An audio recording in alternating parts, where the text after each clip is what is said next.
From WFRV Local 5, your local election headquarters. This is Newsmaker Sunday. Good morning. Thank you for joining us for Newsmaker Sunday. I'm Tom Zalaski. Well, we're just over a month away, a couple of months from the election day, and the presidential race and the U.S. Senate races in Wisconsin are getting all the attention. We are here, though, to cover some of the state races as well here in Northeast Wisconsin.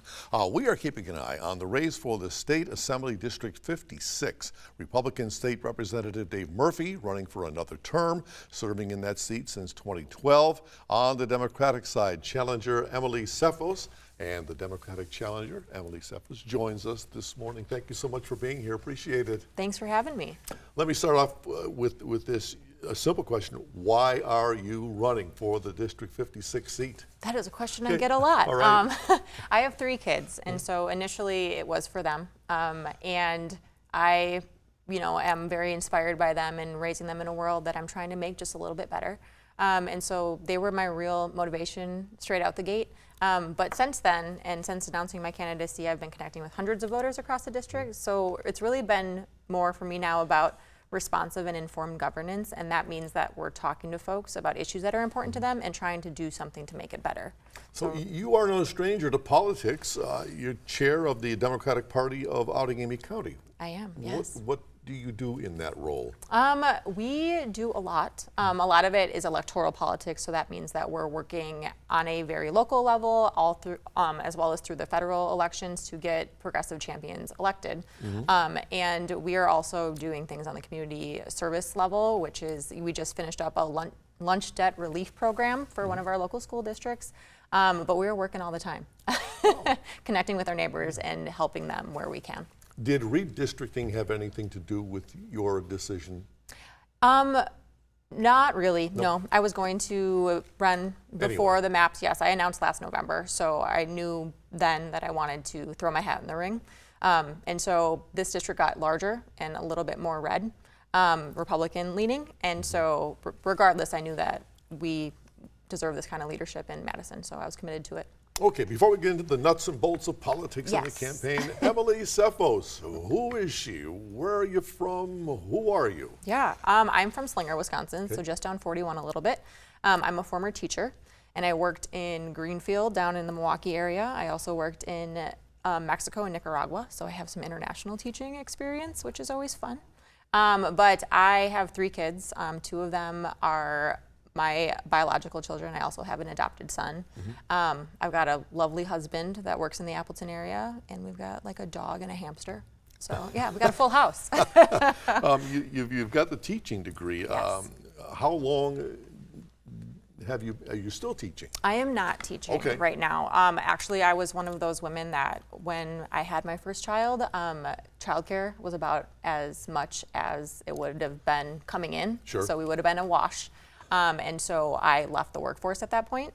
And I currently am doing a lot of work like with the Outagamie County Democrats, but also like for our youngest son, he has a lot of different appointments and things. So we are running to and fro all week. Okay, how did you get into the international teaching?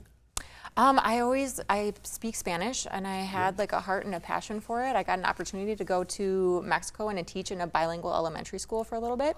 Yeah, and then I found myself in Nicaragua for a little while as well. So, okay, now from Nicaragua, we're going to go to Nashville. Yes, this is a story here. Yes. You got involved in politics in Nashville, Tennessee. I did. Why and what were you doing? Yeah, so as I mentioned, I had my 3 children, and one that was a toddler in 2016 and one that was on the way. And so for a while I thought, like, if I create this safe little bubble for my kids, like that's good enough. But then 2016 happened. And I saw a lot of things happening at the federal and state level that were really adverse to what I believe to be true about how our country should operate and our local community in Nashville should operate. And I got myself involved there. And I think once you get involved in your local politics and realize the real implications and impact that it can have on any community member, good or bad, you can't turn it off. And so I kept finding myself, getting more and more involved and investing in the communities that needed, help at the time. Okay, after Nashville, you moved to the area. I did. COVID hits, and you helped to organize parents and healthcare providers to get the Appleton School Board to reconsider their masking policy. I did. What was going on there? What was their policy? What didn't you like, and what did you get changed? Sure. So my eldest was a kindergartner, and so she was about to go into school during the pandemic with no vaccinations available at the time, and they were considering not having a mask policy. And for me, I pushed back against that because, in my opinion, well, it's not a public opinion crisis; it's a public health crisis, and so we really needed to let the entities and the organizations that were well versed in responding to a pandemic organize the response, and they were suggesting that masks were mandatory so that our kids could remain in school. And so I organized healthcare providers and I organized parents, and we pushed back, and we offered them our opinion. And yeah, we got that mask mandate so our kids could go to school that fall, masked and remain there. Our guest, Emily Tseffos, running in the 56th, and we have much more to come. So please stay right there.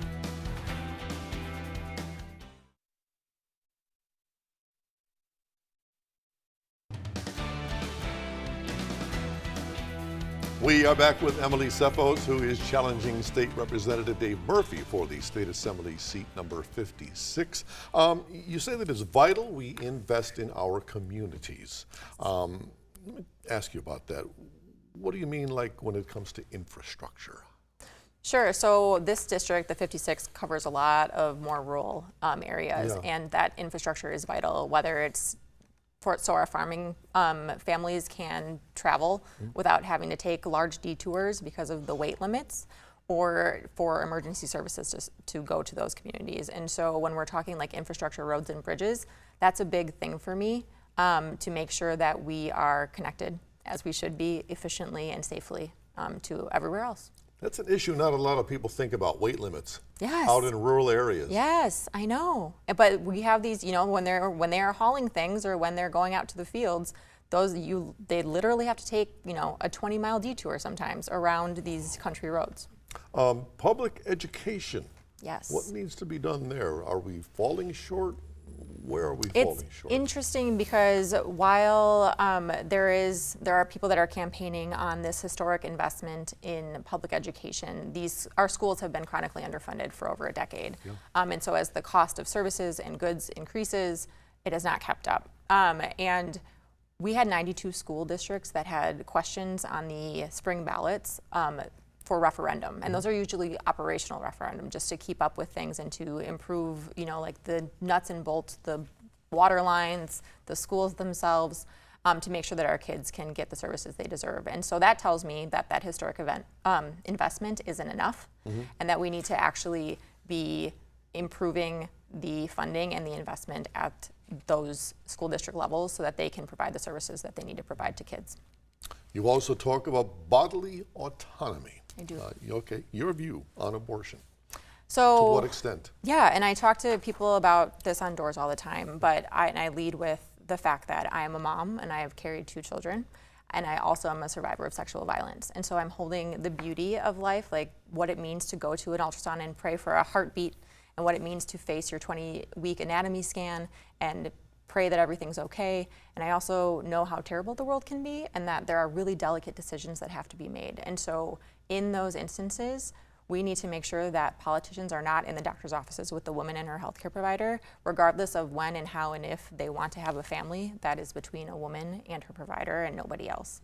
This is an issue that not only affects the woman, and it's not just abortion, it's also IVF, it's contraception, and it's your partner. And I have friends too, you know, like I'm in my upper 30s, so a lot of us have had our children if we're going to have them, but like, you know, when you miscarry or when there's a fetal anomaly and that child's not going to survive past birth, to ask a woman to carry that baby for another 20 weeks is really a heartbreaking thing.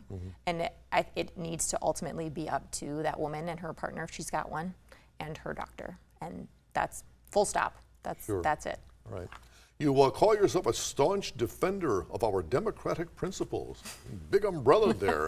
What did you mean? You really did look at my website. So I think that when it comes to legislation, and that means that when we're spending, you know, taxpayer dollars on investigating 2020's election, which was found over and over again to be free and fair, and also the rhetoric that surrounds it, to deny the results of a valid election puts a mistrust in the public's eye that doesn't need to be there, and it's not warranted. Our clerks and our poll workers do an excellent job. Every election cycle, they are dedicated to upholding the principles of this country, and to flippantly offer misinformation up, I think is a very unpatriotic thing. And I am 100% in support of leading with fact and addressing issues if there are any, but too often we're creating issues out of things that are not the norm. We have much more to come with Emily Tseffos running in the 56th, so please stay right there.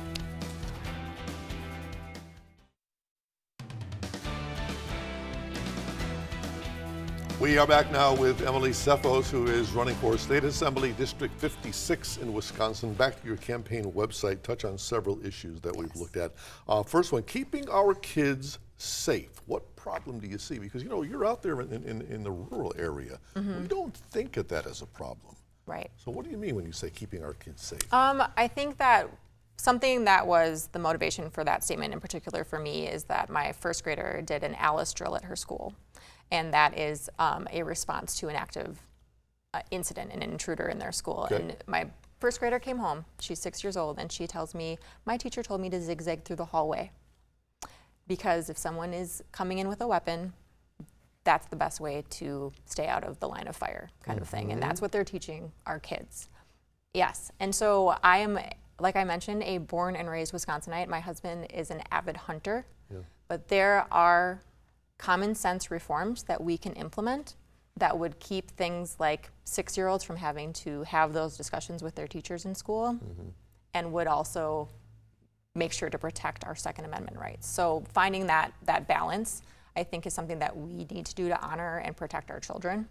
And I think that doesn't take away from the enjoyment that we all feel when we get to go wherever we're going to go to our hunting land and do all those things. Right. Okay, what about investing in public education? Yes, so investing in public education, like I said, we had those 92 referendum questions that were up. And I don't shy away from the fact that outdoors I'm talking to folks about the fact I've got 2 kids that attend a private school system, the same system my husband graduated from, and we love it. And it's an excellent community. My youngest son has an IEP, so that individualized education plan, and he cannot go to a private school because he has professionals that he needs to see every day. So in order to get the adequate and appropriate education for him, he has to go to a public school, and we are grateful for the professionals that he sees at that public school. So I'm a believer that those private schools can exist, but we need to fully fund our public schools with public dollars, and right now that's not happening. And so that's my stance on that. Why is it not happening? You know, Don't we have the money? we do have the money. Yes, we do. Yes, we do. Okay. There is a surplus. We have that rainy day fund sitting in our coffers. So who do you blame? I think that I'm blaming, I'm going to say that the return on investment that we'll see if we invest in our kids and in those public school districts is going to be exponential. But what we have right now is we have people that are maybe too far away from having those kids in school, or think that that's not going to have an impact. And so when we don't have that kind of real lived-in experience and we're able to pass laws from Madison, it ends up doing us all a disservice.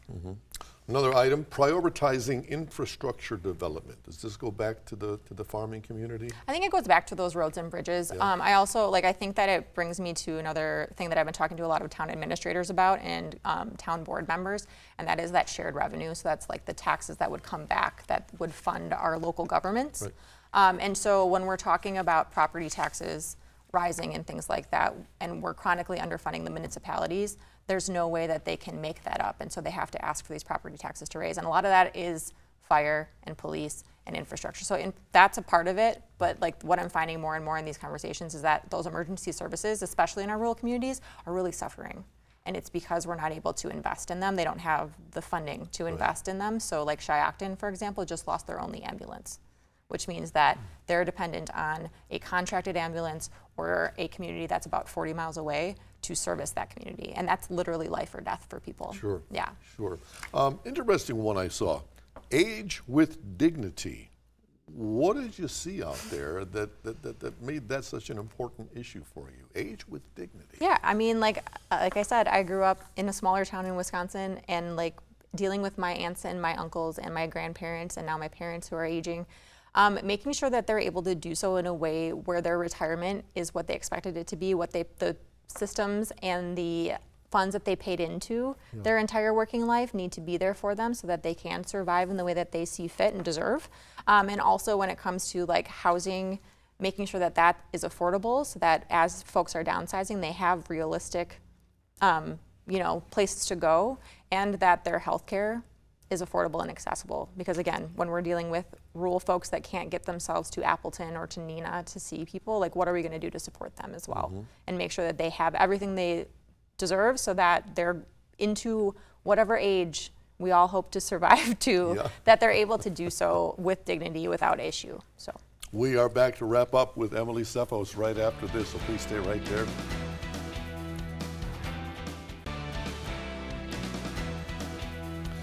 We are back with Emily Tseffos, who is running for the State Assembly 56 seat. A constant theme in your campaign is moving forward together. Yes. What does that mean? It is a play on our state motto, forward.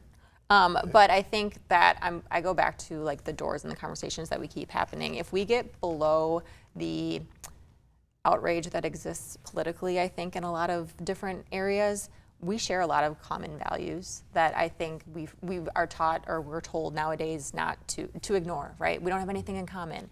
But really, at the end of the day, we care about our community, we care about our family, we care about our health, and we care about like our environment, right? Those are common things that we all share. And so when I'm talking about moving forward together, it's really focusing on those shared values and making sure that we are listening to folks, regardless of the historical leanings of anyone and their lived experiences, and bringing that together and then coming up with innovative but pragmatic solutions to any of the problems that we're facing. Are people listening? When you knock on doors, and you're running on the Democratic ticket, and you knock on a Republican door, do you have a conversation, or is it go away? Oh no, I have conversations. You do? Yes, it is. It is beginning to restore my faith in humanity, truly. Because when you knock on doors, and the first thing, I don't go to a door saying, I'm Emily and here's my truth, here's my platform. What I say to them is, hey, I'm here to talk about what matters to you. Talk to me about what matters to you. And a lot of times, again, you'll find that you have these shared Wisconsin values where you're talking to grandparents who are worried about their kids being safe in school. And that might not always be doing an alastro like we mentioned previously. It might just be being accepted or having the services that they need if they're experiencing some sort of, if they're on a special education plan or something like that. And having those kind of conversations that, again, are beneath the underneath, we still share a lot. There's more that unites us than divides us. And so I don't shy away from Republican doors. I tell folks there's room for all of us here, and we have to be better than we're being right now. Like, I don't think it can get worse. Yeah. So, as chair of the Democratic Party in your county, in Outagamie County, what's this election shaping up in your view right now, especially with things that have happened in the past 3 weeks with Kamala Harris coming in? Right, my head is still spinning. I think that folks are excited, and I think that we're excited because the differences here have not changed as far as the vision for our country and for our communities.